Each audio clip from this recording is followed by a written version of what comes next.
Welcome to part 2 of We Know It's Only Rock and Roll on this week's episode of Semi-Retired. We pick up the action where we left off last week. The worst concert I ever saw, I actually paid money to see Bob Dylan 3 or 4 times. I'm remembering. The second time, he came to Montreal in 1982 or 3 or something like that. And my friends and I, school colleagues, we lined up for hours in the rain, like 5 hours to get Bob Dylan tickets at the Théâtre Saint-Denis, this was. And we got in there, and we're expecting Dylan, sort of thing, whatever, like a Rolling Stone and whatever he was doing. And he had become a reborn Christian at that point. And, no disrespect to reborn Christians, but, we weren't there to hear that. And Bob basically said right off the top, the last time. Do the voice. Yeah, you got to do the voice. Yeah, last time I was in Montreal, I had a fever of 103. And the only reason I was able to perform is the good Lord, kept me stronger. Like, okay, where's this going? And then he proceeded to just play a half an hour, if I recall, worth of just acoustic song we'd never heard in our life. And it didn't sound like him. So we walked out. And then 30 years later, probably about 10 years ago, and this might be the last kind of major concert I've ever seen because I haven't gone in years, Bob Dylan came to town, to Montreal, and a friend of mine said, look, I'm going to get Dylan tickets. Do you want to go? I said, yeah, okay, just something to do sort of thing. It was unbelievably bad. It was like he just sounded like a crow up there, like this, and it was just nothing. No That's performance. My recollection of all Bob Dylan songs. Well, he has an acquired taste. I agree. I've tried to interest my daughters in Bob Dylan, and I haven't gotten anywhere.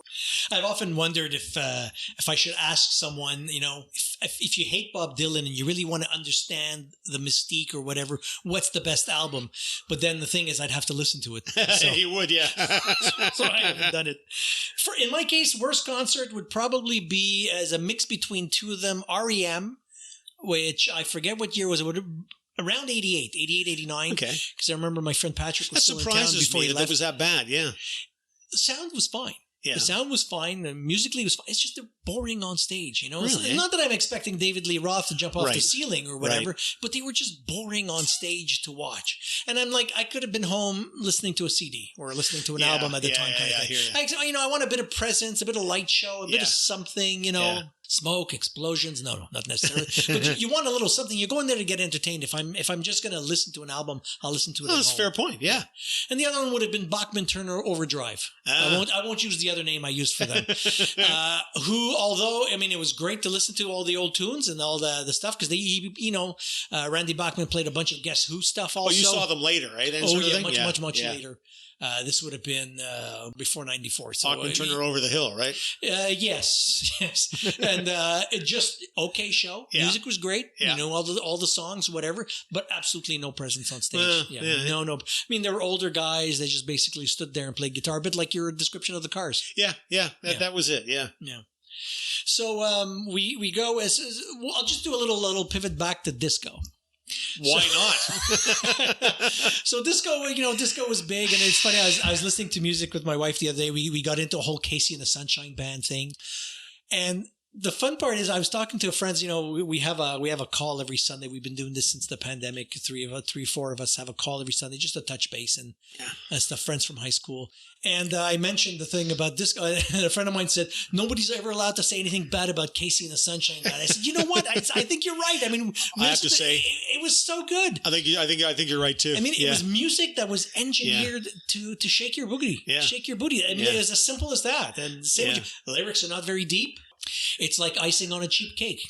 You're right. Yeah, that's not a bad analogy, actually. Yeah, it gets you into the shop to buy the cake. I hated disco at the time, and my friends and I've said earlier, we literally saw it as the end of music. Yeah, and again, 40 years later, I've made peace with disco. Yeah. And in fact, last year I decided I would set up a disco playlist in my iTunes library. And I said, okay, I'll go back. And honestly, I think the best of the stuff stands up.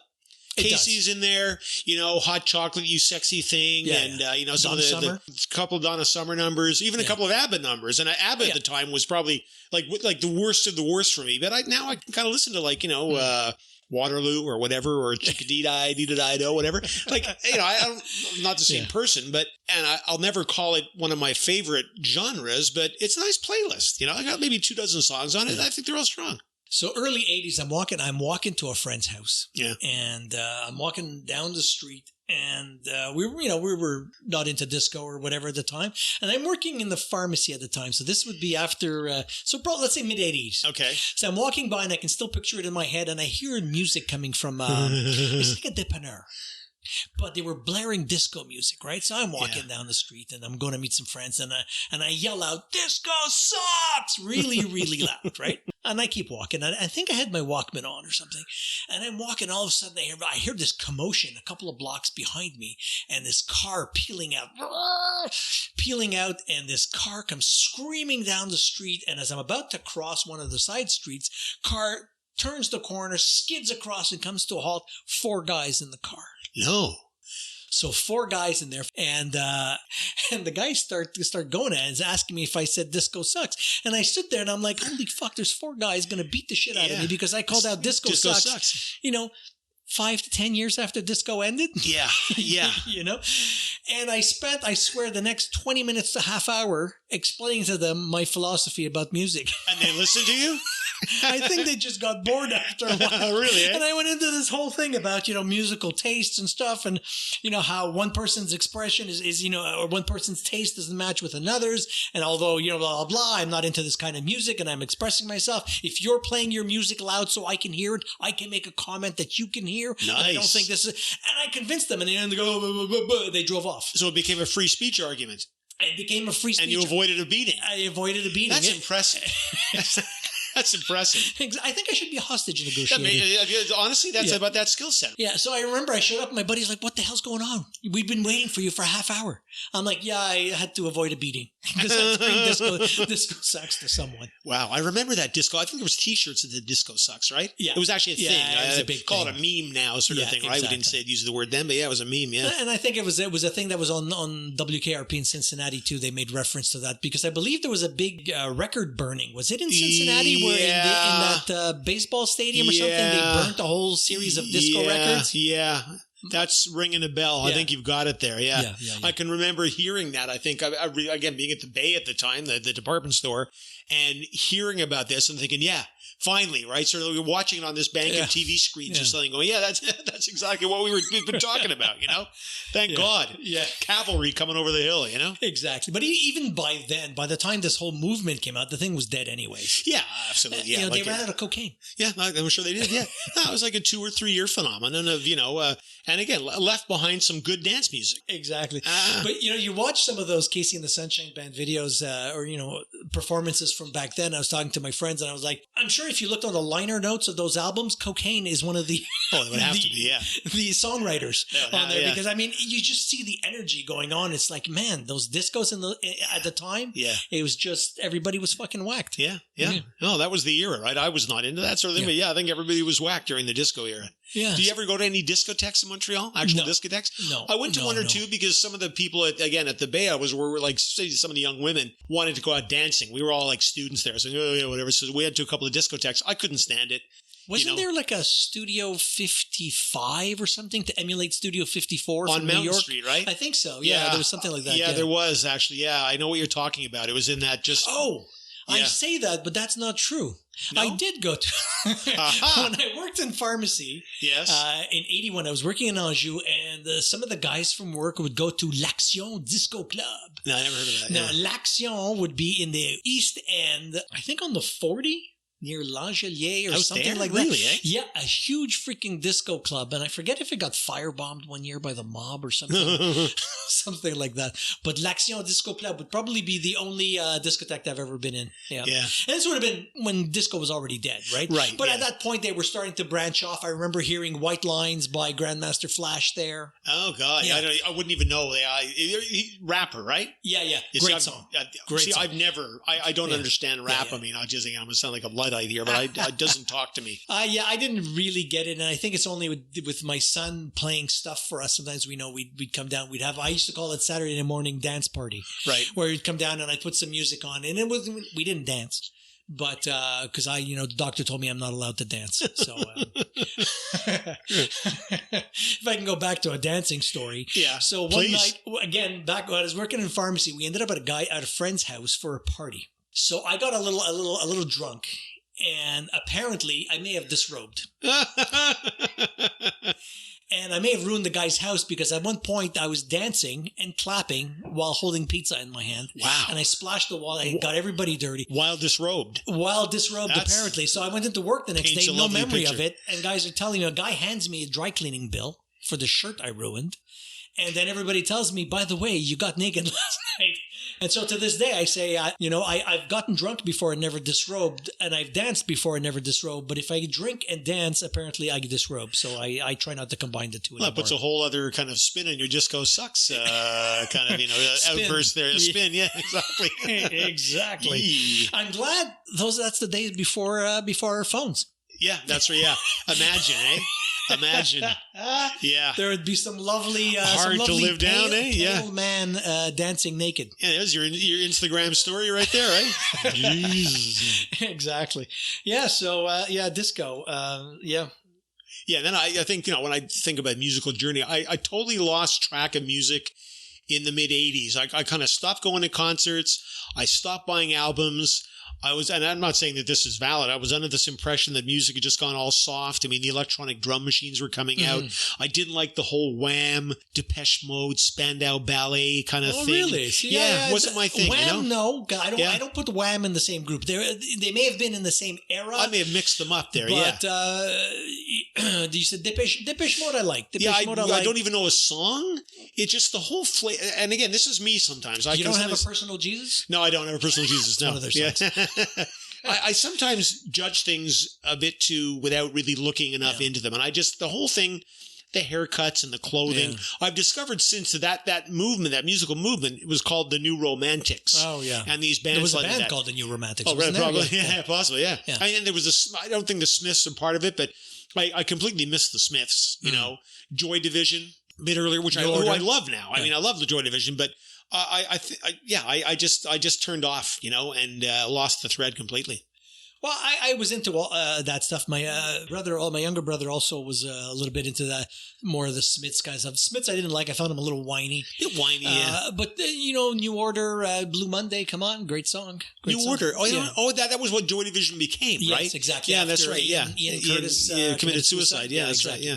The rest of the band formed. Have you seen the movie 24-Hour Party People? No, I've heard that. Oh, you should see it. Yeah. It's on my list. It's about Joy Division. Yeah, exactly. So that whole movement, new wave, that kind of stuff, and then I think, like you, I think I lost track a little bit of some of the newer bands that came out after that, and I missed the entire grunge era. Yeah. I was in rehab for 18 months, and then after that, I went to school to That's a good excuse, I should say. It's a good excuse, and we had no music there. There was an excellent excuse then. Complete isolation for 18 months. So we had one movie once a week. I mean, we could probably do a deep dive on this whole thing one day. Let's do that. I did that for 18 months, came out, went to graphic design school, did that for 18 months, and I lost the track. And I remember being in rehab, and I completely remember we're just coming out of the showers, and I hear these guys talking about Pearl Jam. And I'm sitting there going, why are they talking about toothpaste? Because at the time I used to use Pearl Drops. And I didn't make the connection that they were actually talking about a band. And that's as close as I got to grunge back then. Got out of graphic design school, got my first job working at a toy company, and I swear one of the first days I started, or right around there, is when Kurt Cobain died. And I remember going, oh my God, Kurt Cobain died. And I went, who? And everybody looked at me like I was insane. Yeah. I'm like, who? Nirvana. Who? Yeah. Nirvana. No idea. Completely lost. For 3 years, lost complete track of music. And I think I've been playing catch up ever since. Because I kind of lost track of that whole thing. And that whole movement of our teens and early 20s when all you did was listen to music and it was such a big part of our life was gone. Yeah, no, I see. I mean, I wasn't in rehab at the time, but grunge for me was something I was aware of the word. I didn't buy any of the music. Yeah. It was something that was happening out there over there. And I probably thought, I'm like, by that now I'm married. I have a young family and it's just, kind of like not what I'm doing. I recall suddenly getting into classical music then. I thought, well, the rock and roll years are behind me sort of thing, So yeah, I sat out grunge. Never, I might have been able to name one or two of the bands. Not a clue. I've changed now. I've changed since. I mean, looking back sort of thing, I'm re-engaged, but. Yeah, I wasn't a big. I wasn't very knowledgeable about it. And even when I heard it, it was okay to me. It was like a different kind of rock and roll, a bit dirty, and then unkempt, if you wanted. You know, different than the unkempt bands of the '60s kind of stuff. Well, I recall liking that. I recall liking that aspect of it. That it sounded like music I preferred. So I mean, it's my own echo chamber sort of thing, right? But it sounded like the early rock bands, and I appreciated that. For me, in contrast with what I saw as this kind of slick electronic pop music that was so big in the 80s. Again, definitely. And it definitely was a swing of the pendulum, right? Yes. From that kind of stuff. Yeah, exactly. During the grunge, I was working at a toy company, a graphic designer there. And I remember getting into, you mentioned classical music, because it was one of the few stations that actually came in the office where I was working. And what I liked about it is there was no lyrics. So when I was working, and we would do a lot of close cutting back then, Close cutting. Yes. I had nightmares about that. Tons of little toys and products to then drop into packaging. You needed a lot of concentration, and I found music with lyrics would take me out of what I was working. So I could put on classical music and get into like this Zen state, and it was just you'd spend like 8 hours just zip. You wake up tablet and you're close cutting save. I can see why that would work actually. Yeah. So it kind of worked, and I did. But after that, I left there and I didn't really listen to classical music more than that after. It was just, there was like that period of a couple years when I was there. And I remember specifically that office where I would listen because I had an actual closed office then when I had moved out of the cubicle. And after that, when I started working, I think for me, what really the next big period for me was jazz. It's funny. I had a jazz period too. 1998. I remember that specifically. I suddenly got into jazz. Bought a couple of books somewhere down there. Bought a bunch of CDs I've still got. And again, no rock and roll at all. Like I'd written it off. Yeah. Well, same here, and I got into my jazz period, which lasted a good 10 years, whatever. I think now it's right up there with rock for me. Really? Yeah, I really did a deep dive on obviously the Coltrane's, Miles Davis. Miles Davis for that. I think that's where everybody enters into jazz is Miles Davis, right? And then from there, you get Miles goes a little insane as the 80s approach. And then you discover Coltrane and some of the other big guys. But also, I've tried to branch off, and I would go on iTunes and sit in my office and go, okay, let's look. What's this? Oh, this looks like a nice album cover. Broken Arm Trio. I like the name of this. Right. Listen to it. Wow. And I discovered a few new bands like that. And that kind of died off after a while when I moved my office into another space and I stopped kind of listening to music. Yeah, so the grunge period went away, classical, then jazz. And now I think my son has given me a new appreciation for rap music. And I think rap music gets a bad rap. I'm a dad, I have to make the joke. Yeah. And I think I understand why. I would say this to my son. The early rap music had a very political message. Think of Public Image. They spoke about their life in their neighborhood. But my son has introduced me to a bunch of stuff recently that is, I find, has more thoughtful stuff with some really strong lyrics. Yeah. It never spoke to me. My brother was more into rap and hip hop than I was, sort of thing. And I think to this day he's a fan. And I whenever I hear it, it just doesn't find any place in my soul or my heart. I did watch a documentary on rap music that turned up on YouTube some years ago. I thought, okay, I'm going to give this a watch, like a real 3-hour opus, and it talked about the roots of it. And it went back a lot earlier than I suspected. Yeah. And I thought, well, maybe if I watch this, why am I trying to force myself? I don't know. I just, learn something new, broaden your horizons, And I watched the whole documentary and found it really interesting. And I was kind of, juxtaposing what was going on in rap while certain things were going on, culturally, whatever. And at the end of it, I had no desire to go and purchase a rap song. I don't get it. I don't get it. I mean, I'll fault myself. It's me. It's some kind of failing. I don't get it. Well, I'll sit with my son and I'll have him come up with a playlist, and I'll share the playlist with you and see if it changes your mind. Well, no, I'll listen to it. If there's a play, I will listen to it. I mean, I'll give it a go. I mean, I might again. It's entirely possible because I am capable of this. That I've judged it too harshly. So, and then, the other, I remember the one album through those kind of wasteland years that suddenly popped up into my consciousness was Alanis Morissette's Jagged Little Pill. Yes, I was going to say the same thing. Yeah, and I think it was through a buddy of mine at work who tended to keep up with musical trends more than I did. I bought the CD, and I remember thinking, I haven't bought a CD in ages. And when I was buying CDs, I tended to be buying albums, so I had just rebuying them. So I bought Alanis Morissette. Loved that song. You Ought to Know. Yeah, you ought to know. There was, not Brass in Pocket. That was the Pretenders. Another favorite of mine. But there was, oh my God, I can't remember the name of the song. It's Isn't it ironic? One Hand in My Pocket and the other one's flicking a cigarette. Oh yeah, that's the ironic one. Is that the ironic one? Isn't it ironic? Isn't it amazing? Ironic. Yeah. And then What I Really Want was the big hit. Where she screams there, "What I really want is some justice" or something like that. I thought that was terrific. I was amazed. I bought it as whatever, something. I remember thinking to myself, "Oh my God, music's coming back. This is when my brain works." And then I just flattened out again. I can still remember hearing that. A friend of mine, we were at work, and I can still picture myself. I'm sitting in my cubicle. I've got my headphones on, and he had made a tape. He says, "I bought this yesterday. Listen to this." And he made me a copy of the cassette. Would have been a CD at the time, yes. So it's playing, and I remember hearing that for the first time and going, "Wow, this I was something." It was special. Yeah, it was. It was completely different from everything out there, and it just took us. And what year is that? Can you look it up there? I think it's 1993, but I could be off by a few years there. That sounds about right, because that's when I was there. It's released 95. 95, okay, 95.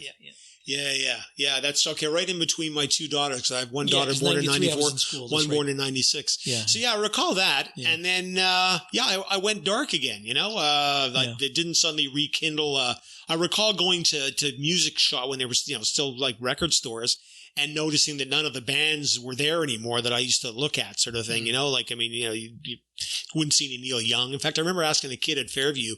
I was looking for Neil Young credit. I said, "Do you have any Neil Young? I can't find it." He goes, "Who's that?" And I was like, "Oh God." So I left. I was like, okay, it's clearly something's happened here. There's been some turn of the screw, Yeah. I think back then, the other band I would have discovered was Sloan.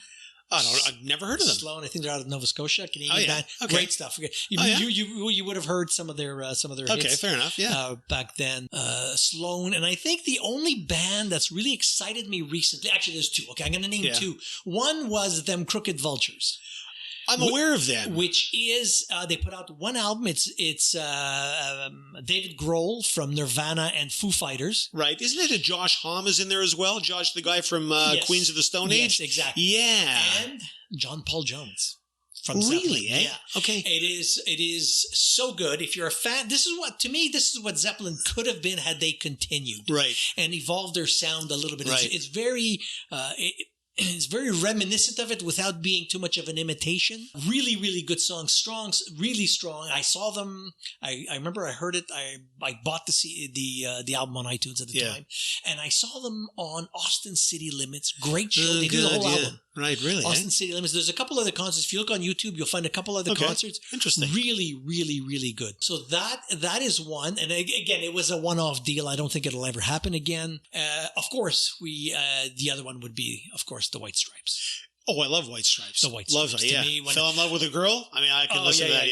And I came across the White Stripes. It would have been on Music Plus or Much Music, and they were in town for something or other, and it was the Seven Nation Army time. Yeah, great one, And I watched them perform, and I'm like, hold on. What's going on? Yeah. There's only two of them. There's two of them. I know. I'm like, what the hell is this? How is that happening? I'm watching them play, and I'm going, no, there's got to be something else. And then you listen to it, and you're like, yeah, there's only drums and guitar on this. And I remember I went out, I bought the album. Yeah. I bought a whole bunch of them. Yeah. And I'm like, Christ, what the hell is this? Yeah. I can't believe that you can. And I fell in love with the girl. Great video. That's the Lego video, I think. Yeah, Meg there. Yeah. Meg White. Yeah. Yeah, there's some performance videos of theirs on YouTube that I think are about as good as a performance. You look at that, again, two people. Yeah. You just look at the sheer fucking energy coming off of Jack White and Meg there, and it's incredible. Oh, yeah. And the sound. I mean, talk about a guy who understands how to capture recorded sound.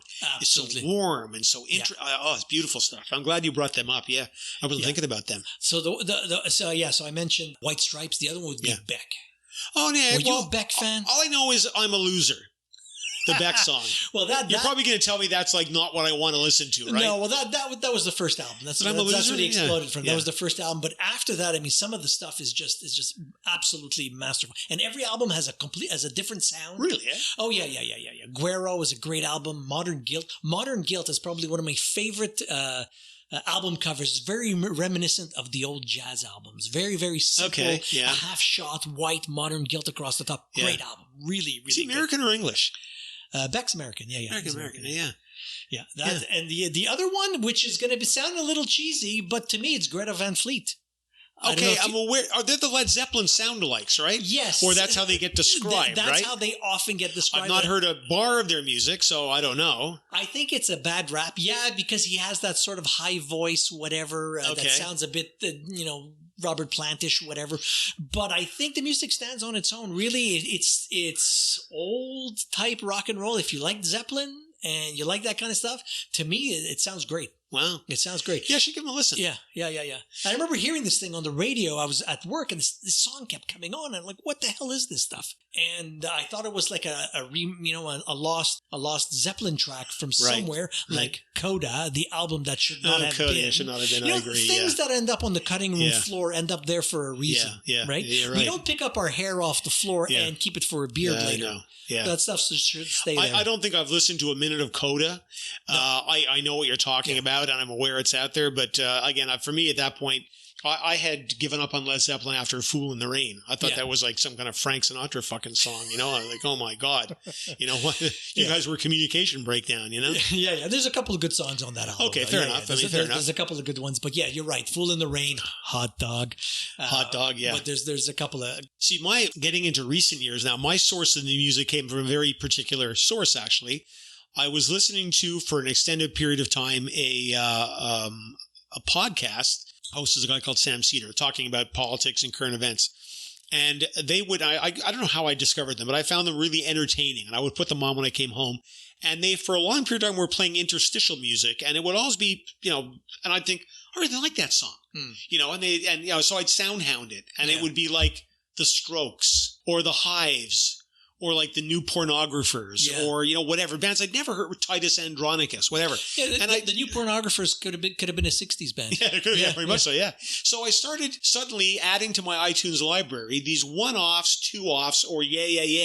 Yeah. I'd never heard of yeah. So I was like, I really like that. So I suddenly had this collection of like one-offs, two-offs, which is not how I ever experienced music. Again, it tended to be album-based and all that. Yeah. And I thought, I realized that there's stuff out there, and this is what they call indie music, right? Like, so that's as meaningful to me, and I'm 60 now, as anything I listened to at the time. It's just kind of few and far between. We're not going to have another Beatles at this point. It doesn't seem. We're not going to have another Led Zeppelin. We're not going to have... We have Bieber. Oh, yeah. I'm glad he's selling donuts now. And Vespas. What's that? Vespas. There's useless... I'm sorry. I taught my girls... I troll them about this. I'm like, I think he's the most useless. He is at the age now that the Beatles were when the Beatles broke up. And they had all that accomplishment behind them. And it packed into 5 or 6 years of their life. All those songs, all those accolades, all that amazingness sort of thing. They look like guys who lived life. Bieber, to me, looks like someone who, like a case of arrested development. He still looks like he's 13 fucking years old. He's more, interested in his tattoos. And when I saw that he was doing the Tim Hortons sort of thing, I was like, oh no. Like and I saw a commercial he put together. Oh, Justin, think about that. Honestly, what a failure of immense proportions. There's a video of him on YouTube falling through the stage in one of his concerts. Have you seen that? No. Oh, that's funny.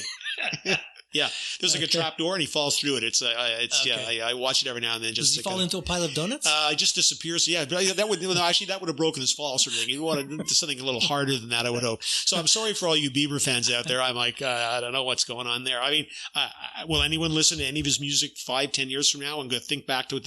I don't know. Maybe they will. Maybe it's just... Well, they'll have the nostalgia. The people who grew up liking that stuff will have the nostalgia in the same way that our parents probably thought the Beatles were insane. Yeah, no, I guess I have to accept that sort of thing, It's tough, though. So my dad was born in 24, so when the Beatles came out in 60, my dad would have been 40 when the Beatles came out. Yeah. So probably at that, so he would have been of the generation that would not have appreciated that at all. Right. It reminds me of the episode of Mad Men where Don Draper puts on a Beatles album. I don't remember. I've seen Mad Men. I don't remember it. So it's in the later seasons. Don is living with Meg, his second wife. Yeah. Second wife, right? Okay. And he comes home one night and he opens up, I think it's Rubber Soul, and he plays Tomorrow Never Knows. To me, the greatest Beatles song. Revolver. Yeah, of Revolver. Yeah, song. Revolver, yeah. He puts on the song, and the song comes on. And at the time, it was remarkable because it was the only time a Beatles song had ever been allowed to be played, an original version of a Beatles song on TV. Oh, really? Covers had been allowed, but this was the original that was allowed to be played. Yeah. And it plays, and it starts off, and he takes it off, and he goes, I don't, and he walks away. And I was like, Dawn, this is Tomorrow Never Knows. Tomorrow Never Knows, yeah. What an album, eh, Revolver? Oh, yeah. I mean, you look at that, and they're like 23 and 24 years old. I mean, the name is like just hyper cool. The artwork's hyper cool. Yeah. The songs are all great, Yeah. And this is the thing about the Beatles sort of thing, and, you can only kind of appreciate it by looking at their English musical output.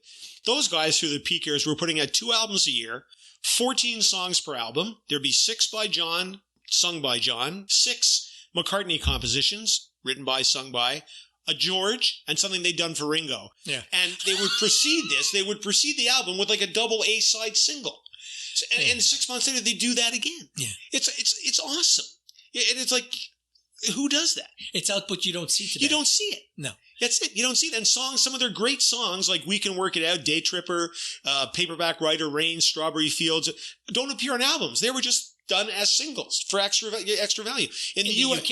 In the UK. In the US, they would like wrap them all up and they'd come up with extra albums. So that was Capitol Records. You can't look at the Capitol Records output. It makes no sense. Yeah. Beatles, you look at their, and I have them all. I bought a box set back in 1981. So I've got them, Parlophone and Apple pressings down in my bunker here.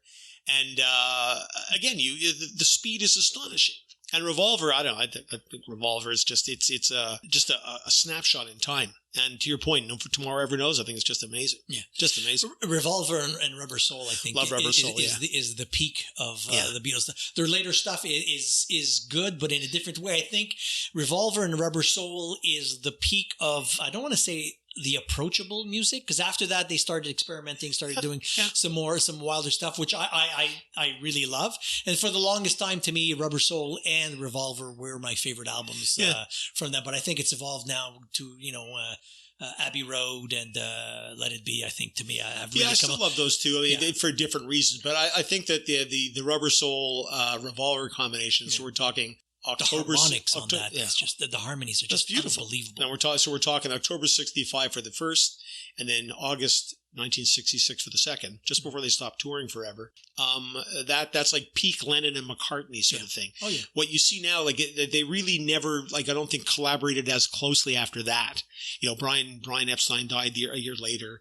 John and Paul started to drift apart a bit, and they did great work. I mean, we had yet to hear Sgt. Pepper, we had yet to hear the White Album and Abbey Road and Let It Be, as you said. But I think if you think of Beatles, John, Paul, George, and Ringo, I agree. I think it's Rubber Soul and Revolver. Yeah, because after that you get Sgt. Pepper. Yeah. The White Album. Magical Mystery Tour's in there, which, I'm not, I mean, it's, Where the hell is... Late 67, it's an EP. It's not an album sort of thing, so it had like 7 songs on it. It's okay. It's not their high point. I'm the Walrus. You've got Fool on the Hill, Hello Goodbye, whatever, It's a good album. I like it. I like it. I mean, for the longest time, I love the White Album. Oh, yeah. The White Album is one of the rockiest ones, back in the USSR. Yeah. And then you got that whole weird second album with Revolution 9 and stuff on it. 9. Yeah, number 9. Yeah. You gotta love that. It was John's descent into conceptual music. Yeah. But as we saw when Get Back came out last year, the Peter Jackson documentary, right? Just it renewed my love for Let It Be. And I love the fact that it doesn't sound like John, Paul, George, and Ringo. It just sounds like they're older, so you can tell. Yeah. A couple of years.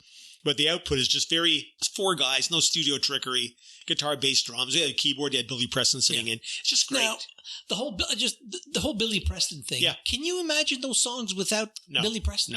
No. It just tied. It was the glue that tied everything together. Yeah, I agree. It was wild. And I never really appreciated it as much until I saw the documentary. And I was like, wow. I agree with you. Without him there, without that sound, because you knew it was there. Yeah. But you figured it was one of them or something or other. And you always heard, Billy Preston was the 5th Beatle. Yeah. I'm like, yeah, okay. We knew he was there. But to see him actually performing with them was wild. It was well, you hear John says at one point, having you here has really made a difference. It's energized this. And I don't know, one of the things I loved about that documentary is that you got a real sense of, I mean, how hard it must be to be a Beatles sort of thing, right? I mean, maybe it looks like all fun and games, but like, you've got to come up with like brand new music every 6 months or so. You got to live up to your reputation. It's got to be good. You got to work it out. And because I don't play musical instruments, so I don't know how it feels to go from having a song in your head to writing it down to working it out. But you really get a sense of that creative process and how people can lose interest too. Like George's whole thing there about being tired of being told what to play, especially by Paul. I was listening. He even says at one point, "Just tell me what to play. Tell me what you want me to do. Yeah, I'll do whatever you want." Yeah, because I was listening to something the other day. They were talking about how Paul had developed by a year earlier by Sgt. Pepper times had developed the ability to hear a completed song in his head and knew what to ask people to do. So he could say to Ringo, "I want this." John never got that apparently. John knew his song, would play a song, but he was always like, "Yeah, well, just fill in. You know what to do." He'd say sort of thing. Ringo would say, "How do you want me to play?" And John would say, "Well, just come up with something. I don't know." Hey, whereas Paul disparaging to Ringo. Disparaging to Ringo. I love Ringo. No. I love Ringo. I think Ringo's amazing. What I thought was interesting about that is to see the way songs came together. And there's a whole meme of people making fun of Ringo as not being the greatest drummer, and the famous line that was never actually said when someone asked John Lennon, is Ringo Starr the best drummer in the world? He said he's not even the best drummer in the Beatles. I'd never heard that. It's a thing that apparently never happened. Well, it's one of those things that some reporter put out, some new journalist put out, and it just got picked up as being an urban, as fact when it's not. Because there's, if you go on YouTube now, there's a ton of videos of people going on about Ringo, the genius of Ringo Starr. And I think you really see that when you watch the documentary, and the whole time you got John whacked on heroin at the beginning, who's a complete asshole in the first episodes until they move to the basement. Once they're in that gigantic, what was that? There was a soundstage studio? It was Pinewood Studios or something. Like that. It's a movie studio. He's just, and he's making all those jokes and he keeps repeating stuff, and you just want to reach out and slap him and say, "Fuck, you're John Lennon, wake up." And eventually when they move there, he wakes. But the entire time, Ringo sits back and they're rehearsing, and he just goes and goes and goes and goes and goes. And he knows that, I think they knew too, because the story was when the band was formed, they courted Ringo to come join them because Ringo was a huge in-demand session drummer and apparently hesitated to join. He had to kind of be convinced to join the Beatles. Yeah, he was actually the big star compared to them. Well, that's it. Because I remember when the Beatles released their discography on iTunes. Okay, so I bought right away. It was like $99. I bought the thing, and it came with a series of little short videos, and it came with their concert in the States when they came to the Hollywood Bowl, maybe? No, it's not Shea Stadium, maybe? I think it might be Shea Stadium. Anyways, they come on stage, and Ringo sets up his own drums.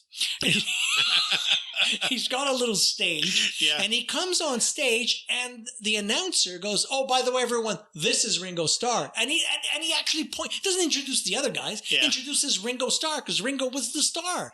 All the girls wanted Ringo. And it's weird, and I wonder if that grated on some of the others in the band. That he had the popularity, and he was the drummer. But he never missed a beat. The rumor is that he, whenever there was a retake or whatever, it was never Ringo's fault. The others might have messed up, but Ringo always kept the beat and always was on time. I've heard that too. You could set your watch to Ringo. Yeah, I've heard that too. And it's always really interesting drumming, right? Like there's so many songs. You listen to Rain or something like Tomorrow Never Knows, or listen to Strawberry Fields Forever, whatever. Exactly. It's just not regular drumming. It's something different, and on the opposite end of the spectrum to Keith Moon, let's say. There's two excellent drummers, and I love them both. But whereas Keith Moon is like this explosion of sound and fury, Ringo's just he seems to be playing exactly what's needed and no more and no less. Exactly. And it's so tasteful. Beautiful stuff. I love it. He's got a sound. I forget there's a name for it. It's some sort of shuffle or whatever. And there's some drummers from back then who say, "Well, you stole my sound from me. I was the first one who did this, blah, blah." I forget what the mix is called, the style is called or whatever. But as simplistic as it can sound in some of the early songs, when you listen to things like Tomorrow Never Knows, you really appreciate the drums in there because it is nonstop and it is in perfect sync. It is perfect timing. And, Phil Collins does a cover of that version, of that song. Oh, no, you're right. He does. I think I've heard that. It's a much slower version. Right. It's as if you played the 45 on 33 or Remember doing that as a kid? Actually, yeah. Great fun, eh, sort of thing. Yeah. Or the opposite, right? Playing the 33 on 45 and all sped up. The documentary gave me a new appreciation for the various characters of the Beatles. Because, if you went into my favorite Beatle, I would have said for the longest time for me it was Paul. It was always Paul.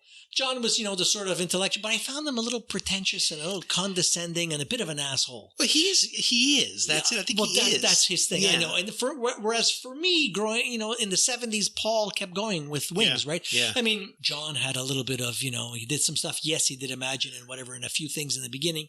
But then he disappeared. Yeah. So we lost track. And whereas McCartney kept going. Yeah. And he put out some really good albums. I mean, some of the Wing stuff is amazing. I mean, Venus and Mars to me is a masterpiece. Oh, I love Band on the Run. I mean, I think Band on the Run.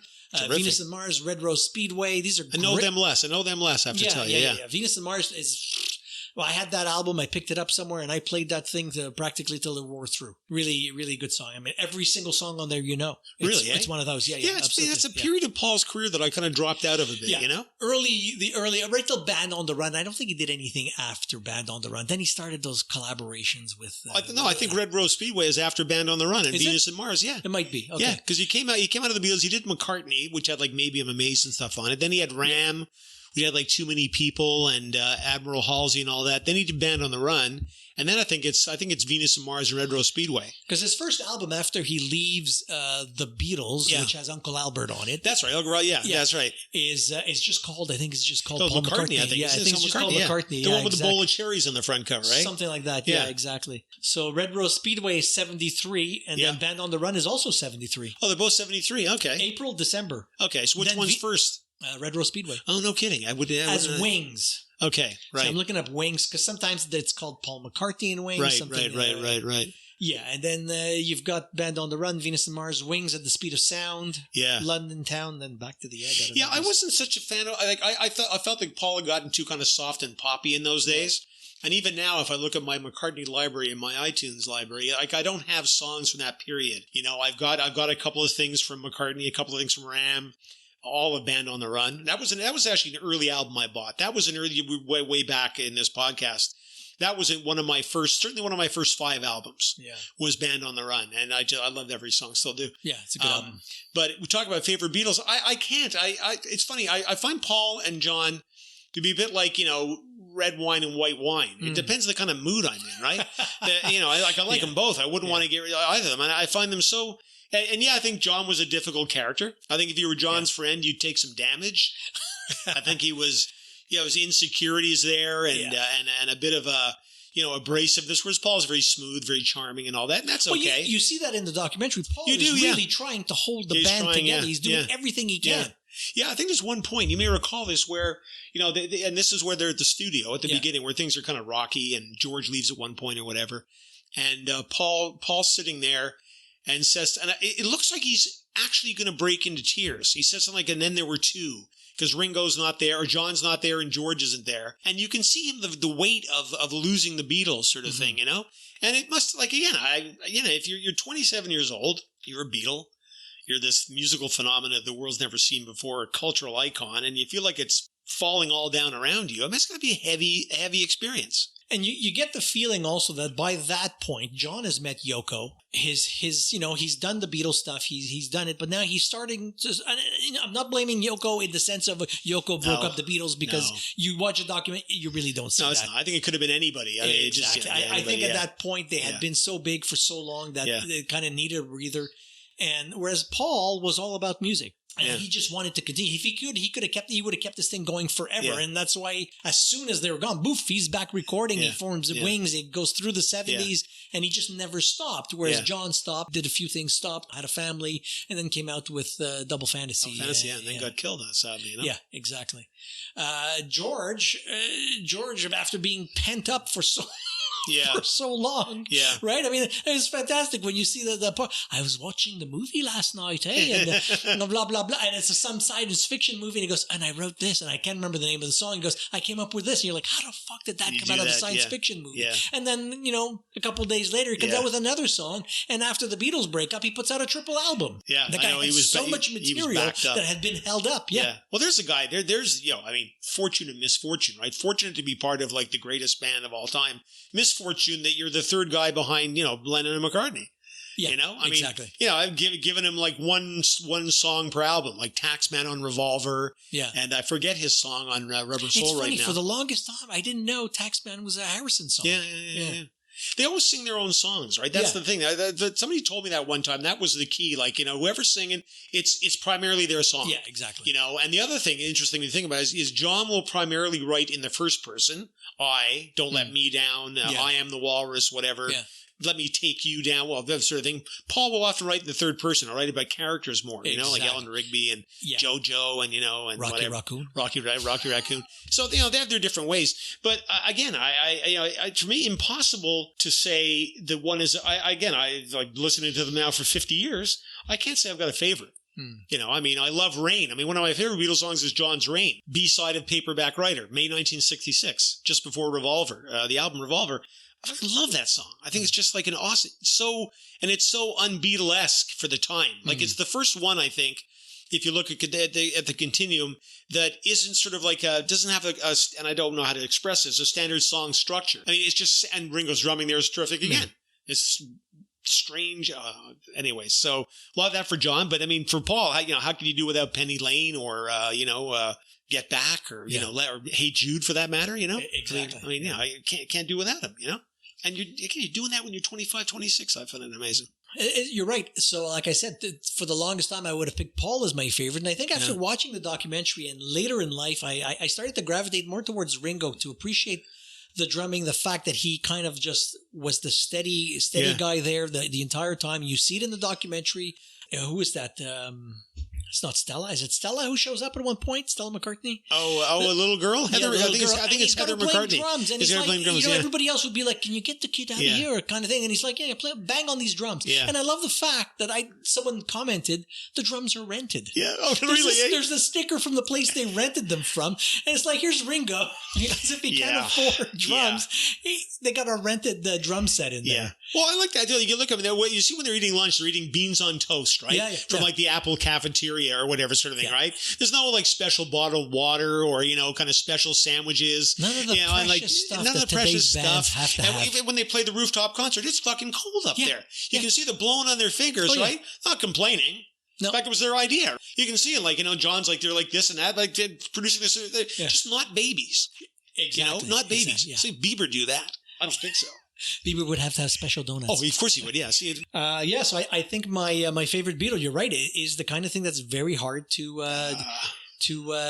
define today. And I think I had you asked me 10 years ago, the answer would have been very different. But I think the documentary really opened my eyes to the strength. Like, we always knew that they were an ensemble and everybody gave something to the band, right? Yeah. But for the longest time, the Beatles to you were to me anyways, were Lennon, McCartney, and the rest were, session musicians kind of thing. But seeing the documentary really, I think, to me, put things in perspective and really made me appreciate the entirety of the contribution of whatever it was. And even Ringo, is it Ringo who's coming in? Harrison's he's working on a song or something. And is it Ringo who comes in and suggests a couple of things? Or just the fact that even though it wasn't their song, they'd be willing to come in and help out. Yeah. Apart from, obviously, I don't think you could suggest something to Paul. Probably not. No, Probably. Paul, I think you should change that. Yeah. Your phone's ringing.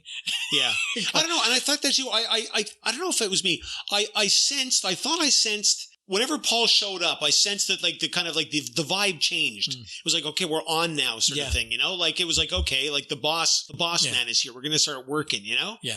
And maybe it was just me reading things into it. No one says anything. There was just sense, okay, Paul's here. We're ready to go. John would come and go, sort of thing. Late, usually sort of thing. That was John. Well, Paul was usually the first one there. Yeah, that's right. I think he was. Yeah. He was the first one there, last one out kind of thing. Yeah. But at the same time, how many versions of Two of Us did they do? Yeah. Right? The clenched teeth one? Yeah. With their mouth closed. Yeah, I love seeing the ones that, where they're doing Scottish accents. Yeah. It was wild. And it was interesting to see. I like that Peter Jackson, and I don't know if this was deliberate, left in a lot of the takes of Two of Us. Because for the longest time, when the movie came out originally, people said, that Paul broke up the Beatles or whatever the story was at the time, and that there was a huge animosity between the two of them, right? And this, I think, is what is portrayed in the original, the original movie. And here you really see that it's not. Yeah, you can see that their team, they were a team really together, and you can see the comrade. I don't want to say love, but no, it's love. A kind of love. Yeah, it's love. Well, I know because I saw Let It Be the movie when I got one of the repertory theaters downtown. Probably probably the Seville or the York or something like that, 1980-ish or something. Yeah. And I remember couldn't wait to see it, blah, blah. I'm thinking, wow, how depressing. Yeah. And it's a depressing film. And you think, fuck, that was what the end of the Beatles was like. It's really sad. So I have to wonder about Michael Lindsay Hogg. Because, here you come Peter Jackson, 50 years later, has all the footage, and you suddenly see these guys are having a great time together. Yeah. I'm not saying there wasn't tension there. Clearly, George leaves at one point, so there's a problem. But overall, they're goofing around and having a great time. You even see Linda and Yoko sitting at one point, chatting and laughing. Exactly. And I suddenly saw them as just two young women, roughly the age of my daughter, sort of thing, just not Yoko and Linda anymore. Yeah. Just chatting. Exactly. Because, again, if you look at Let It Be, you got Yoko looks like this. She looks like this fucking dour kind of thing sitting there, always staring at John, and you want to go, just give him some space, come on, And then, I start to feel better about her as well. Yeah, it really changed the perspective of Yoko, because she sits there and she does the crossword puzzle or something. She's got newspapers, she's reading. Never do you see any interference. No. I mean, again, I've heard this so many times. Just the fact that she was there was a problem because nobody was allowed into Beatles sessions. It was the four guys. Yeah. But George did bring in some Hare Krishnas. Yeah, right. Yeah, he did that. Yeah, exactly. Yeah. He certainly did. Yeah, that was, I mean, fascinating group of guys, sort of thing. And again, you think of all that crammed into, like I say, the distance between Ed Sullivan and Let It Be is 5 years. Mm-hmm. 5 years. Yeah. And you go from, today, artists sometimes go 5 years between albums. Exactly. I think look at Adele, who's considered this gigantic star, right? Yeah. I think her albums are roughly that 5 years apart. Yeah, something like that. Yeah. Yeah. Well, Bieber, I don't know. I think he's yet to produce one.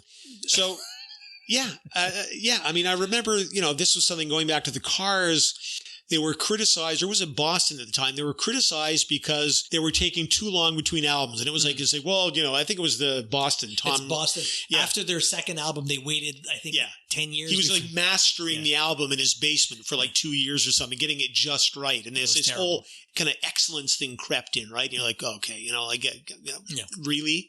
You have to do that, and then you get whatever the Police, who were kind of putting stuff out once a year. Yeah. Not 2 times a year, again, which was a Beatle thing, really. Yeah. I don't think the Who didn't do that. I don't think the Rolling Stones did that. In fact, I'm sure they didn't, and nor did the Kinks or the other. It was really just them. 2 in 1963, 2 in 1964, 2 in 1965, one only in 66, that's Revolver, 1.5 in 67, a double album in 68, and then really they did 2 in 1969, because they recorded Let It Be in January, didn't release it, and recorded and released Abbey Road later that summer. So that's a 2-album year. Yeah. Forget the fact that it wound up on the shelf until Phil Spector sort of tried to clean it up. They still produced both. Yeah. And you see at the end of the documentary, they're like, okay, so we're going back in the studio in a month. Yeah. They just jammed this thing into 3 weeks. Yeah. And in a month, they're supposed to be back there to record another one. Yeah. Abbey Road. And the thing is, I know, it's every album you can see they've progressed. Mm-hmm. They're not the Beatles that they were 6 months ago. No. Even watching Abbey Road, I'm reminded that, or so I Let It Be sort of thing. So we're in January of 69. The White Album's just been released, 22nd November, 1968. Yeah. So 2 months before, there was no White Album. They'd recorded it, but it's guys. And that's a double album. Yeah, it's a double album. Guys. Yeah. Keep at it, right? Sort of thing. Anyways, like I said, I'll never understand how they got that much, the output is incredible. And the quality. I mean, it's not just volume. Exactly. The output is, there's barely any dogs. Yeah, I can think of Blue Jay Way, which is from Magical Mystery Tour, an almost unheard track, and maybe 1 or 2 others. There's a couple on the White Album, I kind of Never Need to Hear Again, you know? Yeah, there's some weird stuff on the White Album. Yeah, for just sure. really like scrap, you know, sort of thing. But okay, I mean, you know. But I think that was an experimental stage, and that's why they produced the double album, because they had a lot of extra stuff in there that they wanted to. So if we go to the White Album to look for scrap, we've got, so it's 4 sides. Back in the USSR, Dear Prudence, Glass Onion, Obladi Oblada, Wild Honey Pie, the continuing story of Bungalow Bill, which says here with Yoko Ono. With Yoko Ono, that's right, yeah.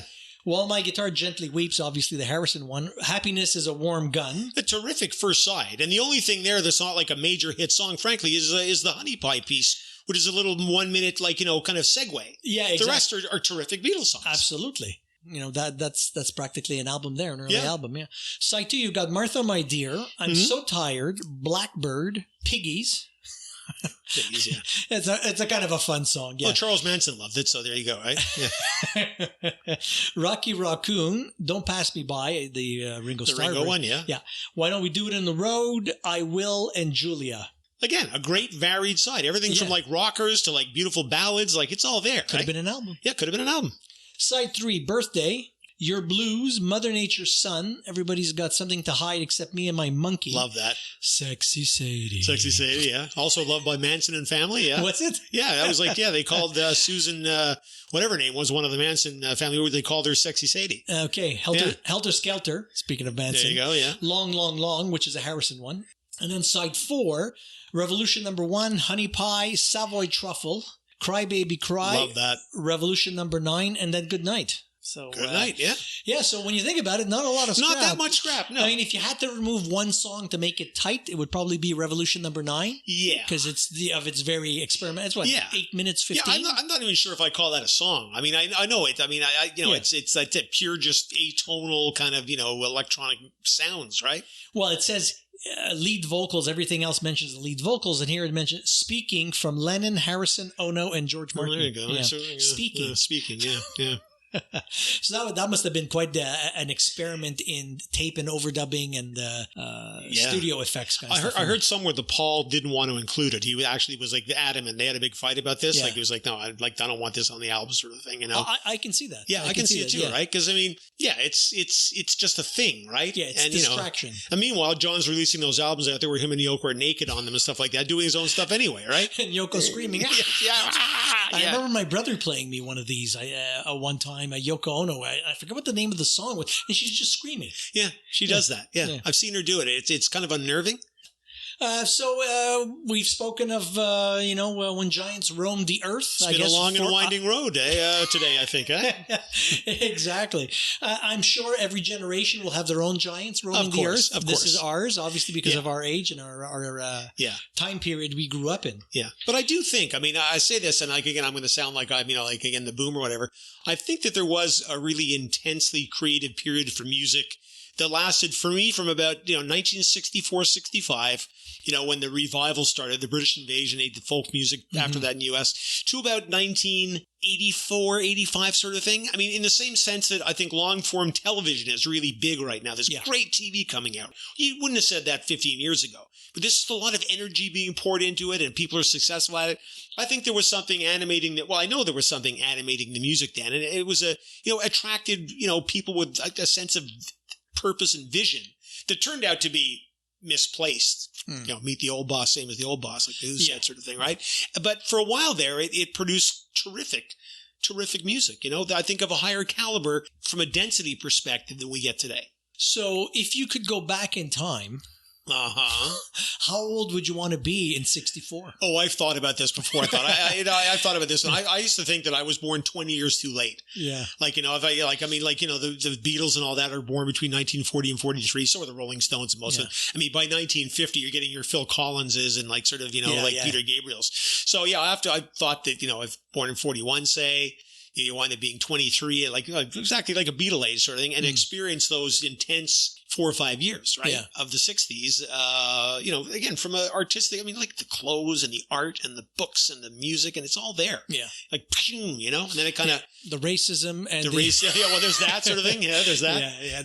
There is that. So we look back with rose-colored glasses? Yeah, I guess, yeah. Yeah, for me too. I would have loved to have experienced that. It's first time, as fresh. At the same time, I probably would have loved to go back to the 40s and hear the great jazz. That would have been great too. Miles Davis and Coltrane and those things in the 40s and 50s and 60s and experience all that kind of music. Will we see that again? I guess it's a matter of perspective. I'm sure today's youth would say that they're seeing their giants roaming the earth now with Kanye West and other big stars. And I guess some might say Bieber. Yeah, is the giant roaming the earth, yeah. Yeah, see, you can roam the earth with Justin Bieber on your Vespa and have a donut.